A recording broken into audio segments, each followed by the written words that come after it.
Today marks the 1 year anniversary of closing the building of St. Mark's due to the COVID-19 pandemic. 2 days before the third Sunday in Lent last year, the vestry met in an emergency capacity and made the heart-wrenching decision to close the church building for 2 weeks. At the time, the 2-week closure was designed to help public health officials get a handle on where the virus was so they could begin tracking it. But 2 weeks became 4, then a season, and now we mark a year. I went back and found the letter I sent to the parish about closing. It is clear in the letter that I had no conception that our building closure would last as long as it has. I could only comprehend 2 weeks at a time. I nursed a hope that we would be together by Easter. In March 2020, I would never have been able to conceive that we would still be apart the following Easter. But our building closure will last at least that long, and most likely longer. Our building closure. I'm very conscious of using this wording when I talk about the last year. The church building has been closed, but the church has been alive and active in new ways. I know parsing this distinction is cold comfort for many, myself included much of the time. Of course, we want to be together in person, seeing one another, shaking hands, singing together, sharing the holy meal together. We have lost much in the pandemic beyond the staggering death toll, and so we have much to grieve. When I speak about what we have gained, I am not trying to sweep our pain under the rug. Right now, we are being invited to hold at the same time both what we have lost and what we have gained. The gains do not blot out the losses, and the losses do not erase the gains. We lament, yes, and we look for life-giving opportunities in the midst of struggle. As we search for life-giving opportunities, I'd like to offer a specific lens to look through.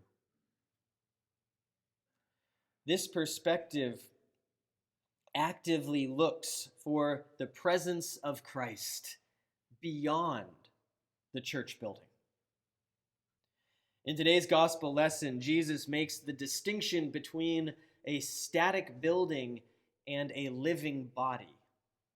After driving the money changers and animal sellers from the temple, Jesus confronts some stunned onlookers. They ask, "What sign can you show us for doing this?" And Jesus answered them, "Destroy this temple, and in 3 days I will raise it up." The onlookers then say, "This temple has been under construction for 46 years, and will you raise it up in 3 days?" But he was speaking of the temple of his body. The temple of his body. This is such an important concept in the gospel. So let's take a few minutes to unpack it. We have to start way back with Abraham and Sarah in the book of Genesis. Abraham and Sarah made a revolutionary discovery when they left their city of origin and went into the desert looking for a new place to live. The discovery they made was that God was simply everywhere.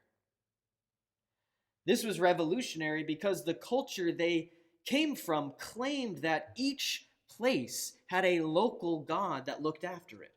Each river and hill and city had a God that did not venture beyond its own jurisdiction. These demigods were place-bound.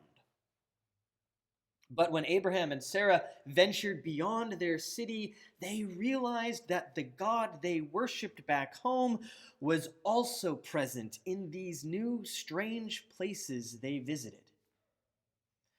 They set up altars at several places as reminders that they encountered God where they least expected to find God.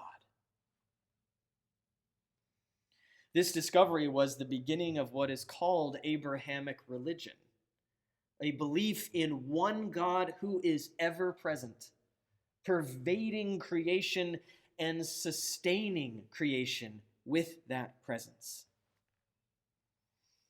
Many generations later, Moses led the people of Israel out of bondage in Egypt, and once again they found their God in the wilderness. God provided them manna and quail and drinking water. God made prophets among the people and spoke through Moses, giving the 10 Commandments, which we remembered this morning. And yet, even with all this, it was really hard for the people to remember that God was present with them. They made the golden calf during one particularly rough patch. After that, Moses commissioned an ark to be constructed to hold the tablets of the commandments. An entire tribe of the people was tasked with looking after these relics, and a whole ritualistic ecosystem built up around them. Whenever the people stopped, they pitched a pretty elaborate tent in which to house the ark. The tent became the physical sign of God's presence among the people. The tent was not God, not like the golden calf was trying to be. The tent pointed to God. Fast forward many more generations, and the people of Israel have taken up residence in what they called the Promised Land. The peoples they conquered in order to live there held on to worship of local gods and gods made of stone and metal. Such gods were attractive to many of the Israelites because they were easy to see and understand. It didn't seem to matter that the stone gods had no power whatsoever. Time and time again, portions of the people of Israel fell away from God to worship the local gods. The God of Israel had no statue, no face, no place. And the people began to see this as a deficiency rather than as the truth of Abraham and Sarah's discovery. By the time of King David, the king had a beautiful palace, and the ark still resided in the tent. The people had been stationary for so long at that point that the tent seemed an affront to God's glory rather than, again, a symbol of God's omnipresence. King Solomon built the first temple, a building that was designed to impress upon the people the glory of Israel's God. All of this seemed very natural to do, and the people who accomplished such a triumph of architecture were doing what they believed to be faithful to their God. The first temple was destroyed, and a second one was built after the return from exile. And this second temple was the one from which Jesus drove the money changers. And that history lesson, sorry that took so long. Teresa's asleep over there. No, I'm just kidding. That brings us back to Jesus and the temple of his body. In the prologue to John's Gospel, we read the beautiful poetry, "The Word became flesh and lived among us." But this is a drab translation. More precisely, it reads, "The Word became flesh and pitched his tent among us." The Gospel of John imagines Jesus as that tent that held the Ark of the Covenant, the one the Israelites traveled with, which reminded them they were always in the presence of God no matter where they were. When Jesus later says, "I am the way and the truth and the life," he is echoing this concept of kinetic belief, a faith in God that is always in motion, always seeking God's presence along the paths that life takes us. So when Jesus compares himself to the physical structure of the temple, he is pushing his audience to move the locus of their belief beyond the building and into a living, breathing, moving body.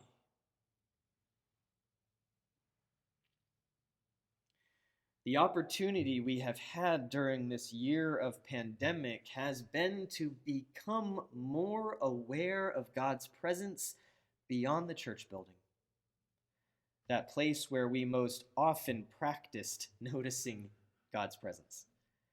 The word practice is important. Our worship in the church is exercise, weight training. But you don't play the game in the weight room. We seek the presence of Christ and we embody the presence of Christ out in the community. That's the field. That's where we rediscover what Abraham and Sarah originally noticed, that God was present wherever they happened to be. As we contemplate more Sundays of this lovely building remaining mostly empty, I encourage you to pray your way back into Abraham's eyes, Sarah's eyes, into the eyes of those walking alongside the ark in the wilderness. See in our current circumstances an opportunity to practice seeing the presence of God beyond the walls of the church. As Godly Play says, all of God is in every place. That means all of God is here in this sanctuary, and all of God is right where you are going, and already present among everyone you will meet. You are in the presence of God, and the presence of God is within you. Amen.